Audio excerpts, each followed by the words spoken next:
el sodio. Si les preguntan principal catión a nivel intracelular, mencionan potasio. Y con respecto a anión extracelular, el cloro. Nosotros podemos medir estos compartimentos, o sea, cuánto agua corporal total tenemos, de manera eh, mediante algunas pruebas o mediante algunas sustancias. Por ejemplo, el agua corporal total podemos, si bien se toma como referencia 60%, podemos ser mucho más exactos si administramos a una persona lo que vendría a ser la antipirina. Esto te mide el porcentaje de agua corporal total. Y si queremos medir, por ejemplo, el líquido extracelular, podemos hacerlo mediante la inulina. Se dosa, o sea, eh, se suministra inulina en el torrente sanguíneo y luego se dosa la concentración de esta misma. Y de esa forma se puede determinar de forma más directa cuánto líquido extracelular hay en el paciente. Y bueno, si 40% era el intracelular, el 20% que resta vendría a ser el líquido extracelular. Como ven, acá 40%, 20% para un total de 60%. Entonces, otra pregunta que les pueden hacer es que el líquido intracelular es mayor al líquido extracelular. Como visualizan aquí, 2/3 del agua corporal total es el intracelular y 1/3 del agua corporal total es el extracelular. O también 20% del peso corporal. Esos son algunos datos a tomar en consideración. Lo de amarillo es algo que no deben olvidar. Y también esto de los iones. Y bueno, aquí aproximadamente 14 litros es lo que vendría a ser el líquido extracelular en una persona de 70 kilogramos. Varón. Otro concepto, bueno, a tomar en consideración es que tanto el líquido extracelular como el líquido intracelular van a tener subdivisiones. Por ejemplo, el líquido extracelular, que representaba un 20% del agua corporal total, podemos subdividirlo en dos divisiones o hasta en tres, en algunos libros lo mencionan.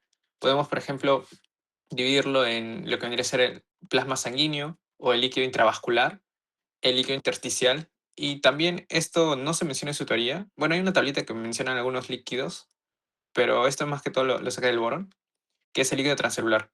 Eh, y luego aquí tenemos el líquido intracelular, que es el 40% que les mencioné. Lo de estos valores de 3 litros, 13 litros, no es necesario que se lo aprendan, son netamente referenciales. Los porcentajes sí es algo que deben siempre recordar. 20% el extracelular, 40% intracelular. El volumen plasmático, que es esto de aquí, que es el plasma sanguíneo, en otras palabras, la sangre que circula a través de nuestro cuerpo. Eh, Datos importantes es que esta se encuentra dentro de los vasos y las cavidades cardíacas y representa el 5% del agua corporal total o también 25% del EC. En otras palabras, de este 20%, eh, un cuarto vendría a ser el plasma sanguíneo. Y este volumen plasmático se puede medir la cantidad exacta mediante azul de Evans, que es otra sustancia que se puede administrar y luego dosar la concentración. Aquí más o menos vemos las concentraciones promedio de los electrolitos que tenemos en sangre. Por ejemplo, el sodio, 142 milimoles, el potasio, 4,4 milimoles, el cloro, 102 milimoles, proteínas, 1 milimol, y la osmolaridad promedio de la sangre es de 290 milimoles. Estos son promedios porque realmente cuando vemos las concentraciones de los diferentes componentes de la sangre o de los iones o electrolitos, lo que hacemos es tomar rangos de referencia. Por ejemplo, el sodio en sangre normal es de 135 a 145.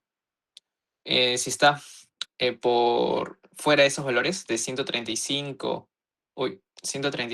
a 145, ya hablamos de algún trastorno del sodio.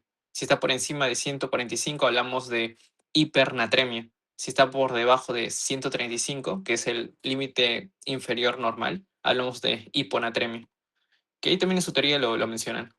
Hipernatremia, hiponatremia. Igual con el potasio. El potasio, su rango normal es de 3,5 hasta 5,5, algunos libros mencionan, o hasta 5.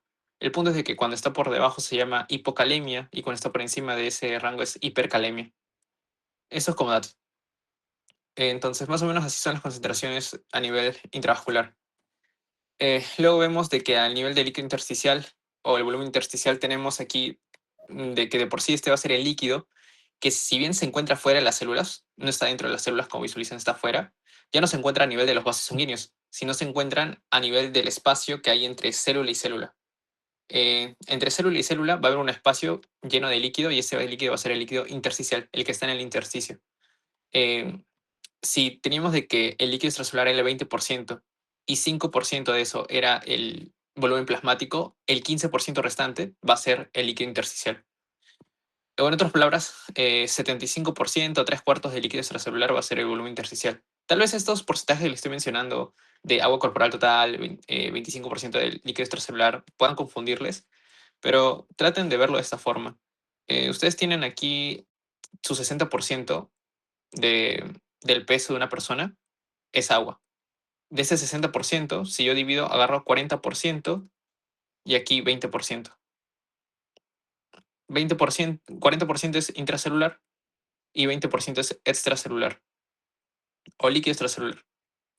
Y de este 20%, 15% es en este caso plasmático. Igual, si yo a este 20% lo considerara como mi 100%, yo diría de que de ese 100%, 75% es intersticial y 25% es volumen plasmático.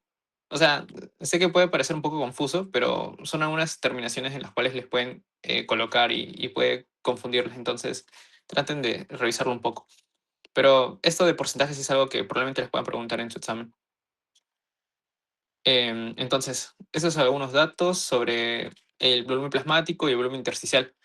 Pero luego les mencioné que había un tercer compartimento que no se toma mucho en consideración, que es lo que vendría a ser el volumen. Ah, bueno, acá están las concentraciones a nivel intersticial, que son muy similares al plasma sanguíneo realmente. Pero a nivel, el otro compartimento que les mencionaba era el volumen transcelular, que en su teoría hay una tablita y ahí mencionan los líquidos transcelulares que hay.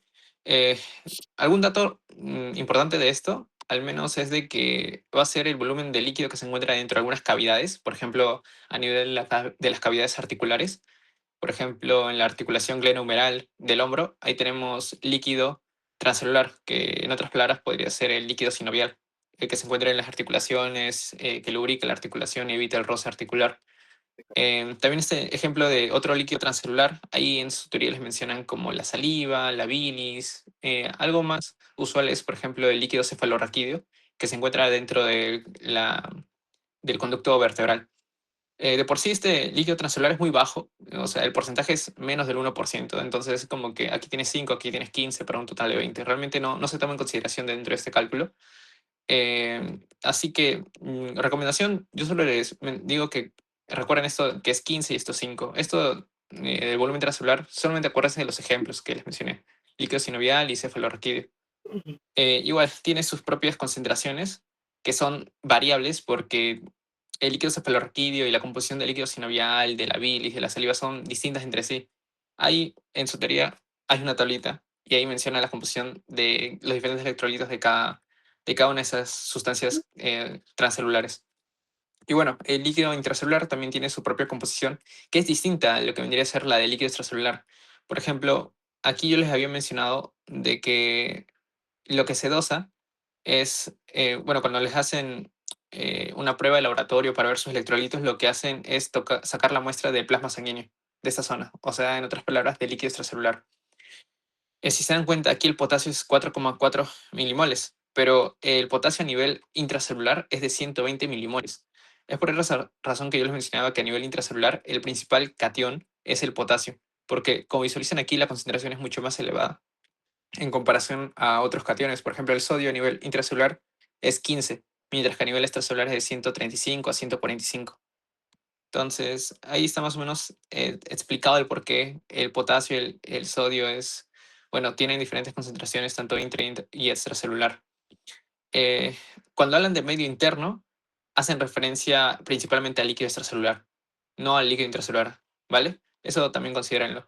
Porque ha sido pregunta. Creo que era algo así como que a qué hace referencia el medio interno. Y ahí te ponían las claves líquido intracelular, líquido extracelular, líquido intersticial. Y ahí la clave era líquido extracelular.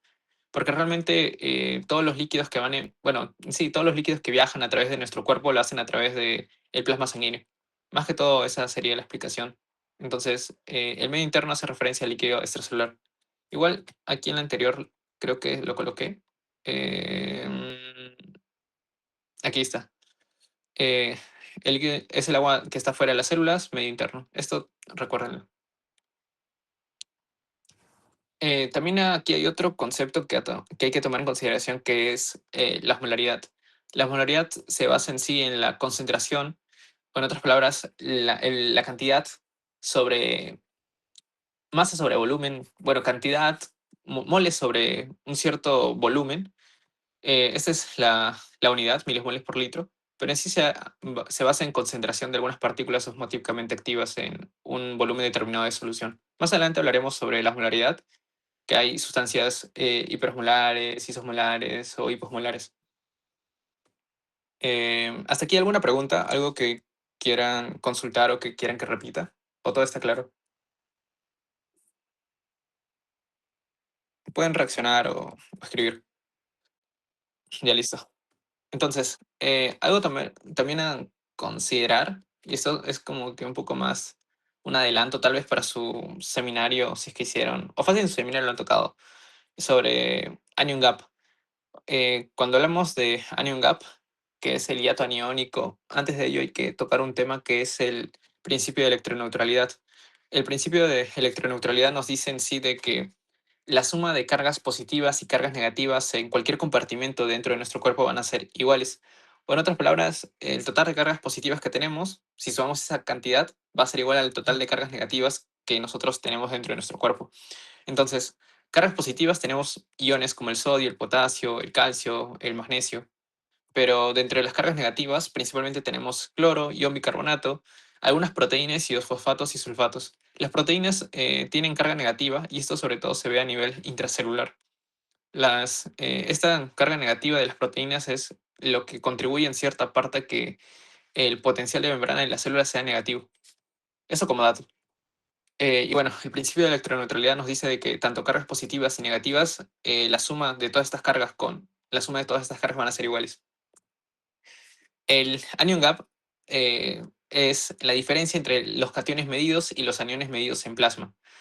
Sergio, no entiendo. Bueno, cuando hay desequilibrio ácido-base, sobre todo cuando hay una alteración en el pH sanguíneo, eh, lo que va a ser útil para evaluar tal vez algunos trastornos ácido-bases es calcular el anion gap. El anion gap lo que hace es medir cargas positivas y medir cargas negativas. Sin embargo, los exámenes de laboratorio no van a medir todas las cargas positivas, o sea, no va a usar todo el sodio, todo el potasio, todo el calcio, todo el magnesio y todas las otras cargas positivas. O tampoco vas a dosar todas las cargas negativas que hay en el cuerpo, como el cloro, el ion bicarbonato, todas las proteínas, o los fosfatos y demás, y toda la gran lista de sustancias que tienen carga negativa. No, es inviable que haga eso o de que alguna prueba logre dosar todas estas cargas o la concentración de todos estos iones y demás. Entonces, ¿qué es lo que hace o lo que se hace en el anion gap? Lo que hacemos es calcular, en otras palabras, la carga positiva más importante o la que juega un rol más importante en esto de conferir la positividad así en sí a los iones, que en este caso es el sodio, que es el cation más importante a nivel extracelular, y lo comparamos con los dos aniones más importantes, que en este caso sería el cloro, y también lo que vendría a ser el ion bicarbonato. Y va a haber una gran cantidad de aniones que no vamos a medir, como las proteínas, sulfatos, fosfatos, pero se estima de que esta zona que no estamos midiendo, este valor, sea aproximadamente de 8 a 16 milicarbonatos por litro. O sea, lo que te está diciendo es de que cuando tú dosas el sodio, el cloro y el bicarbonato, Deja eh, salir mis cosas. Esteban, tu micrófono. Cuando dosas estas sustancias, el sodio, el bicarbonato y el cloro, y tú restas, te va a quedar una brecha. Y esta brecha corresponde a todas esas cargas negativas o aniones que no has medido, que son las proteínas, fosfatos, sulfatos y demás. Y este anion gap tiene una medida, un valor aproximado que vendría a ser de 8 a 16. En los libros dicen de 8 a 12, pero en la teoría vi que decía de 8 a 16 milicarbonatos por litro. Entonces, si ustedes tienen un paciente y tienen su análisis de gases arteriales y le sale sodio, cloro y ion bicarbonato y al sodio le restan el bicarbonato y el cloro y le sale entre 8 y 16, es lo esperable. El anion gap está normal. Pero este anion gap puede estar aumentado, o sea, puede haber una mayor brecha aniónica cuando hay mayor cantidad de aniones en otras palabras, cargas negativas que no hemos medido o que no son esperables a esta medición.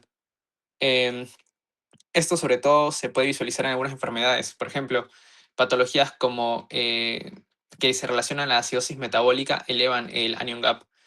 La acidosis metabólica es cuando la sangre disminuye su pH producto de un aumento de los hidrogeniones. Esto probablemente porque el ion bicarbonato ah, está cayendo en gran cantidad, o sea, hemos perdido grandes cantidades de ion bicarbonato. En CENER, disculpen, en VAX creo que ustedes ya habrán visto sobre ello, anion gap, acidosis, alcalosis, entonces solamente estoy recapitulando un poco lo que ustedes ya saben. Entonces, eh, sobre todo en acidosis metabólica, que es un trastorno ácido base producto de que hay una caída del ion bicarbonato, que es esto de aquí, que es el HCO3, es que es importante calcular el anion gap.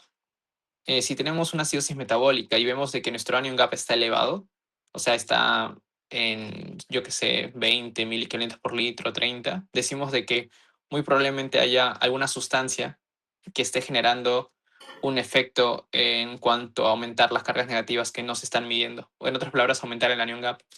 Y eso puede ser debido a una intoxicación por metanol, eh, por acumulación de urea, producto tal vez de una insuficiencia renal. Los riñones no funcionan adecuadamente y no está eliminando toda la urea del metabolismo de las proteínas. Cetoacidosis diabética, que es una complicación aguda de la diabetes mellitus, por acumulación de lactato que se ve sobre todo cuando hay shock o hipoperfusión. O en otras palabras, hay hipoxia a nivel tisular. Las células no están obteniendo suficiente oxígeno y lo que hacen es producir lactato.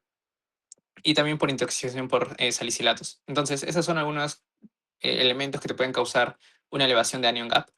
De todo esto, lo relevante es que el anion gap es importante cuando pensamos en una acidosis metabólica. Más adelante hablaremos de acidosis metabólica, respiratoria y demás, pero tengan en consideración de que el anion gap solamente se evalúa cuando hay acidosis metabólica. Cuando hay otro trastorno ácido base no es tan relevante. Y lo que esperamos al menos aquí es de que en la acidosis metabólica con anion gap elevado, pues esto esté fuera de este rango. Y esto no olviden, ¿cómo es que se calcula el anion gap? Cargas positivas menos las dos cargas negativas más importantes, que son el ion bicarbonato y el cloro. Sodio menos ion bicarbonato y cloro. Eso es más o menos lo que deberían llevarse de aquí. Ahora, entrando al transporte de agua y regulación del volumen celular, eh, hablar un poco de ósmosis. La ósmosis es un movimiento de lo que vendría a ser el agua a través de alguna membrana semipermeable. Semipermeable porque solamente permite el paso de lo que vendría a ser agua. Aquí tenemos dos compartimentos separados por una membrana semipermeable. Un compartimento tiene solutos, mientras que otro compartimento tiene aguas insolutos. La ósmosis, ¿qué es lo que nos dice? Menciona de que en este caso, el agua se va a movilizar a través de esta membrana semipermeable desde una región con menor concentración de solutos, como es esta región de aquí, hacia una región con mayor concentración de solutos. ¿Esto con qué fin? Para igualar las concentraciones. Recuerden que la concentración vendría a ser moles sobre litros, o en otras palabras, volumen. Si yo quiero igualar las concentraciones, lo que por un lado puedo hacer aquí es aumentar el volumen para que de esta forma la concentración disminuya. Y eso es lo que se hace. Entonces, la ósmosis se basa en ello. Lo que hay es una movilización de agua a través de una membrana semipermeable de un lugar con poca concentración hacia un lugar con mayor concentración. Y más o menos esto ocurre hasta llegar a un equilibrio en cuanto a la concentración de ambos compartimentos. Más o menos así es como ocurre. El agua atraviesa la membrana semipermeable hasta que las concentraciones de esta zona de aquí y esta zona de aquí se igualen. Entonces, la ósmosis se describe como un transporte pasivo porque no requiere energía, no se usan transportadores o proteínas a nivel de la membrana celular para que el agua pueda difundir de un compartimento a otro. Solo durante la ósmosis, ¿qué es lo que ocurre? Es que solamente se mueve el agua. Los solutos permanecen en su mismo compartimento, no salen. Y la membrana que está separando ambos compartimentos debe ser semipermeable a lo que vendría a ser el agua, no a otros solutos que tenemos, por ejemplo, aquí. La osmolaridad de por sí ya les había dicho una idea, pero en sí vendría a ser la concentración de las partículas osmóticamente activas expresadas en osmoles por litro o milismoles por litro. Esas son algunas unidades que se toman en consideración. Y la osmolaridad se calcula por la molaridad, eh, por el número de partículas que se disocian en alguna sustancia.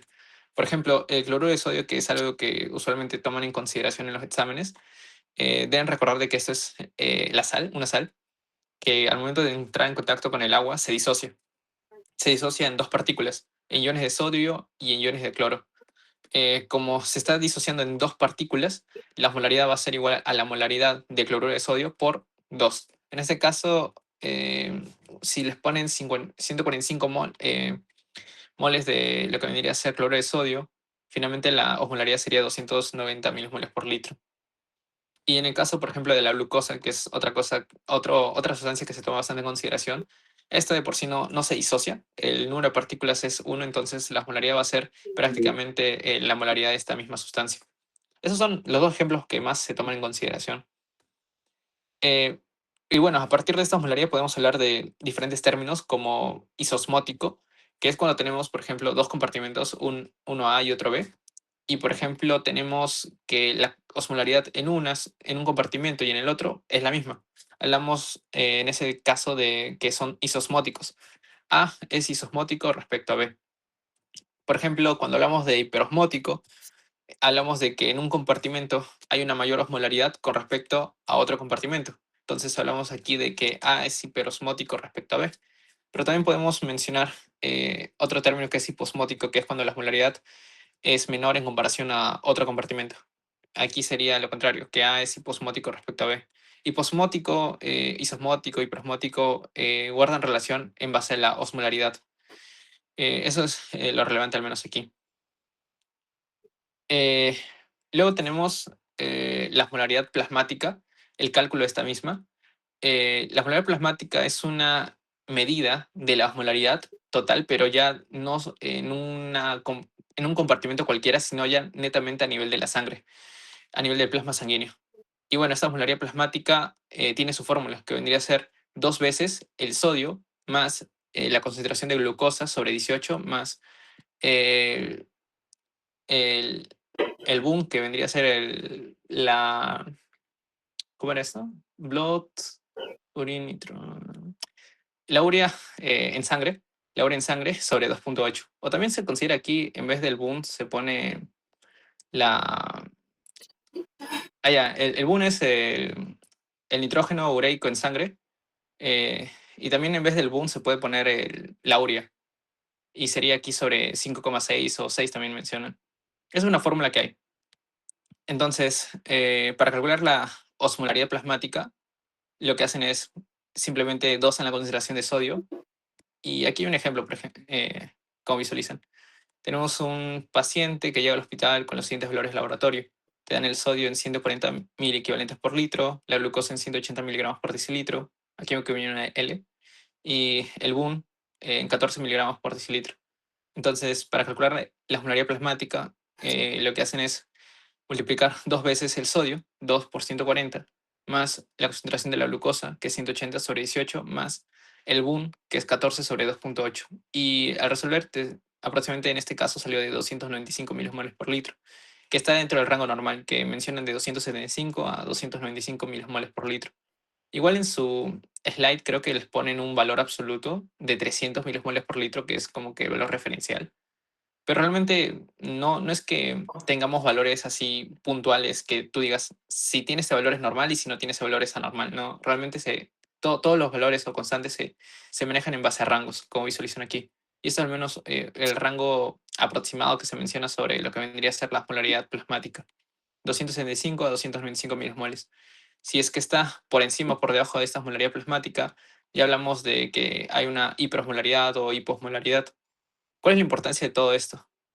Primero, esta osmolaridad permite determinar si es que existe un equilibrio del agua entre el líquido intracelular y extracelular. ¿Cómo es esto? Cuando, por ejemplo, tenemos, a ver, vamos a tener aquí un vaso sanguíneo, que es esto de aquí, y bueno, la célula lo voy a hacer de otro color. Un vaso sanguíneo y una célula. Una célula. Y aquí está su núcleo de la célula. Vamos a describir que a nivel del torrente sanguíneo hay una hiperosmolaridad. Supongamos que la osmolaridad plasmática ya no está en este rango de aquí, sino aumentó. Aumentó mucho. Está hiperosmolar. Supongamos que estuviera en 320 miliosmoles por litro. Y a nivel de la célula está en 290, o sea, está normal. ¿Qué es lo que ocurre? Cuando hay una diferencia de la osmolaridad, ¿qué es lo que va a ocurrir con el líquido, el agua? Yo les había mencionado que el agua, cuando hay una diferencia de osmolaridades por la ósmosis, el agua va a viajar de un lugar con menor concentración a un lugar con mayor concentración. En otras palabras, cuando hay una hiperosmolaridad plasmática, el agua que está dentro de las células, en otras palabras, dentro del líquido intracelular, va a comenzar a salir, a salir, a salir, a salir. ¿Y qué es lo que va a ocurrir con las células? De lo que tenían agua dentro de sí mismas, van a comenzar a quedarse sin agua y van a crenarse. Va a haber una crenación. En otras palabras, va a ocurrir una muerte de las células.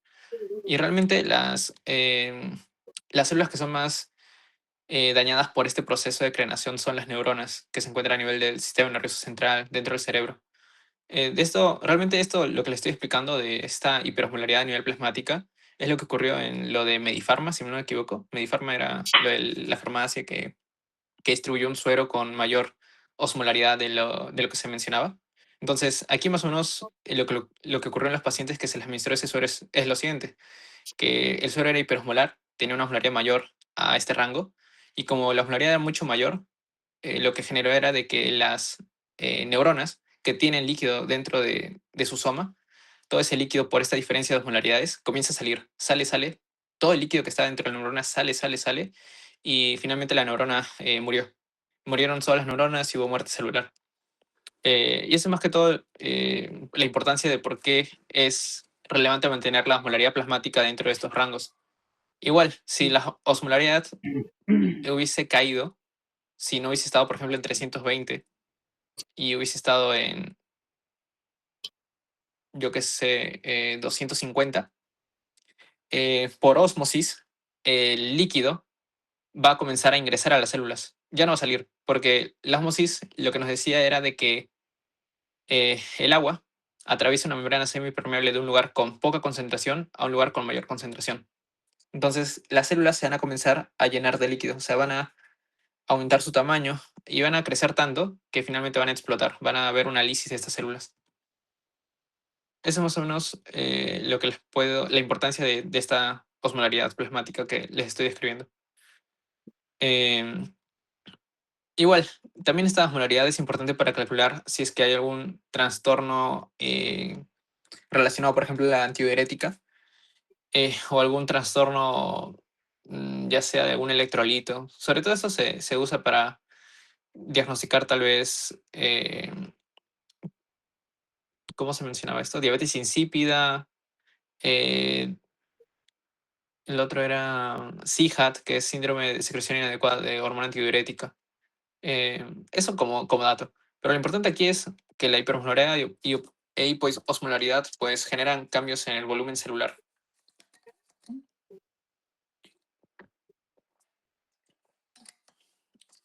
Luego hay otro concepto que es la osmolaridad efectiva. En sí es que es la parte de la osmolaridad plasmática que realmente influye en el movimiento del agua hacia las células, hacia o desde las células. Eh, si visualizan aquí, la osmolaridad efectiva es lo mismo, solamente que ya no consideran el boom o la urea, porque cuando se estudia un poco la influencia que tienen estas sustancias en la movilización de los líquidos entre compartimentos, se describe que realmente el boom y la urea no generan ningún efecto en cuanto a la movilización del agua. Por eso, cuando aquí habla de osmolaridad efectiva, ya se descarta el boom. Y solamente tenemos 2 sodio más glucosa sobre 18. Y aquí más o menos está lo que les estaba explicando con ese grafiquito, que era de que cuando... Esto es lo que ocurre normalmente en nuestro cuerpo, que tenemos que la tonicidad, al menos de los glóbulos rojos con respecto a su medio en el que está, es la misma. O de cualquier célula con respecto a su medio es la misma. Y realmente como no hay ninguna diferencia de polaridad, pues se dice que es isotónico. La célula va a estar normal. En un medio hipertónico, ¿qué es lo que ocurre con las células. Las células van a perder agua, todo el agua que está dentro de esta célula comienza a salir, salir, salir, por efecto de la ósmosis, para que las osmolaridades o concentraciones tanto fuera y dentro de las células se traten de igualar. Pero esto lleva a lo que vendría a ser la crenación de esta misma. Y en el caso de un medio hipotónico, lo que ocurre es que el agua comienza a ingresar a la célula, ingresa, ingresa, ingresa, y puede dar una lisis de la célula, una ruptura de esta célula. Eso es más o menos lo que les expliqué aquí con ese grafiquito. Em, Ahora vamos a ver cómo es el efecto sobre los compartimentos de los líquidos corporales. O en otras palabras, si yo agrego algunas sustancias, ¿qué es lo que va a ocurrir? Por ejemplo, si yo a una persona le doy una infusión de solución salina isotónica, ¿qué es lo que ocurriría? Traduciendo eso, ¿qué ocurriría si yo le doy cloruro de sodio a una persona? Eh, Aquí tenemos el LEC y el LIC, el líquido extracelular y el líquido intracelular.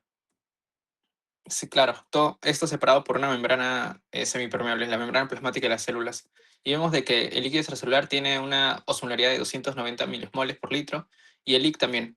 Tienen la misma osmolaridad, pero el volumen es distinto. Ya les expliqué por qué. Porque el LIC es 40% del agua corporal total y el LEC es 20% del agua corporal total. Y bueno, luego aquí lo que se calcula es la molaridad total, que es 4.930 y 7.250. Pero esto no hay que tomarlo en consideración, al menos para esta explicación. Em, Aquí lo que yo le estaba explicando era de que en una persona normal, o sea, nosotros estamos aquí, vamos a darle una infusión de solución salina isotónica. En otras palabras, le voy a dar, por ejemplo, 1,5 litros de cloruro de sodio a 145 moles. Mm, un ratito.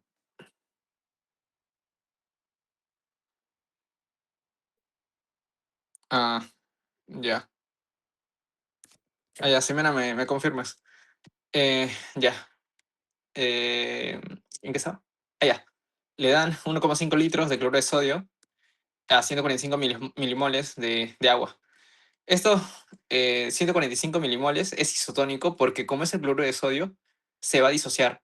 Entonces, finalmente vamos a tener dos partículas osmóticamente activas y al multiplicarlo por la molaridad nos va a dar la osmolaridad, que es 290, que es igual a la que tenemos dentro del líquido extracelular. Por eso es isotónico, ¿vale? Lo que les había explicado anteriormente. Entonces, prácticamente lo que les estoy dando es una sustancia que tiene 290 miliosmoles por litro. En otras palabras, es algo isotónico. Entonces, ¿qué es lo que va a ocurrir? Cuando yo le doy esa sustancia al paciente, lo que va a haber es una expansión del líquido extracelular. ¿Por qué razón? Porque la osmolaridad en el líquido extracelular no va a variar, porque le estoy dando una sustancia isotónica con la misma concentración. Si bien aumenta su volumen, aumenta las moles totales, pero la osmolaridad no va a variar. Por lo tanto, como la osmolaridad del líquido extracelular y del líquido intracelular se mantienen constantes, no va a haber un viaje o el líquido que está aquí en el extracelular no va a cruzar al líquido intercelular ni nada. Como visualizan, a nivel del líquido extracelular, el volumen de este va a aumentar. Y esto es lo que usualmente se da en algunos pacientes que están deshidratados. Se les da, en este caso, una solución isotónica para aumentar el volumen plasmático o el volumen intersticial, como visualizan. Solamente para poner como ejemplo. Entonces, para resumir, cuando se le da una solución isotónica, lo que va a haber es que va a haber una expansión del líquido extracelular, pero no del líquido intracelular. El volumen del líquido intracelular es 25 litros y se sigue manteniendo como 25 litros. Ahora, ¿qué ocurre cuando le doy una infusión de agua sin solutos? O sea, le doy una solución hipotónica. Por ejemplo, le doy agua destilada sin nada de cloruro de sodio. Entonces, aquí tenemos el LEC y el IC, y lo que le voy a dar es 1,5 litros de agua puro, de agua destilada, sin nada de solutos. Entonces, el líquido intracelular va a estar normal en un inicio, o sea, la osmolaridad es esta de 290, pero como estoy haciendo ingresar este litro y medio de agua al líquido extracelular, ¿qué es lo que va a ocurrir? Va a aumentar el líquido extracelular en un inicio, pero la osmolaridad va a caer, porque aquí le estoy dando una sustancia, un fluido sin nada de solutos, entonces la concentración cae.